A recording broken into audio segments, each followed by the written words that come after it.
So our third question is, what is the purpose of the Jefferson Council and how has its work to date improved the matter of free speech at UVA, and what more needs to be done in this regard? Okay. Jefferson Council was formed over 3 years ago by a group of alumni who saw what was going on at the university and was very concerned. I think anybody who was focused on life at the university and had an interest, whether you were an alum or a faculty member or a parent, I could see that there was what I would call a free speech suppression. And this, it wasn't suppression by fiat, it was suppression de facto.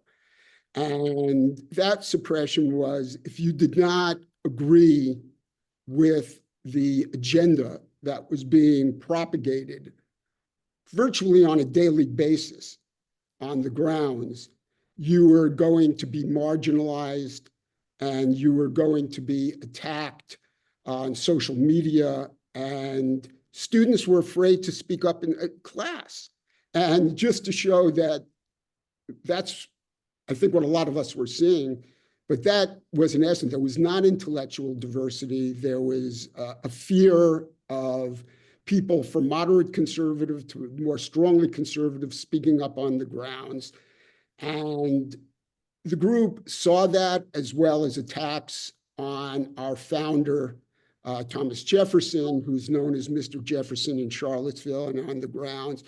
But, you know, we all recognize he, like no other human, was a perfect human being, that his contributions, not only to our university, but to our nation and Western civilization, far exceeded, you know, his, what in today's world is considered, you know, and should be considered to be failings in terms of the social contract.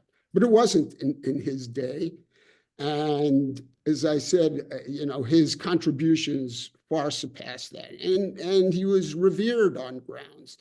And I think a lot of the attacks on the Jeffersonian legacy, not only him as a person, but his, what I mentioned before, his mandate that the truth be followed, no matter where it may lead. That just wasn't the case anymore. The truth wasn't being followed, the agenda was being followed. And so these alumni got together. We had a number of pillars.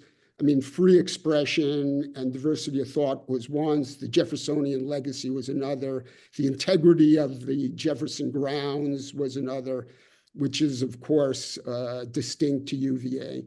And the fourth was our honor system, which was a revered part of tens of thousands of UVA graduates for over a century, and which was in the process and has continued to be eviscerated to an extent that it's barely recognizable to what it was. But I think if you asked what most students remember from their time at UVA, it was the concept of honor and the importance of being an honorable person.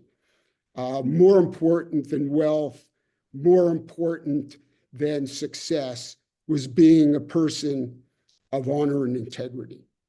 And that was imbued in us back then. And it was not even slowly, it was quickly being frittered away. So that was another one of our mandates. But those were sort of the founding principles. As time went on, we grew in numbers. We've got over 3,000 members today, people concerned about the university. And I think we've played an amazing role in helping to foster intellectual diversity and freedom of speech.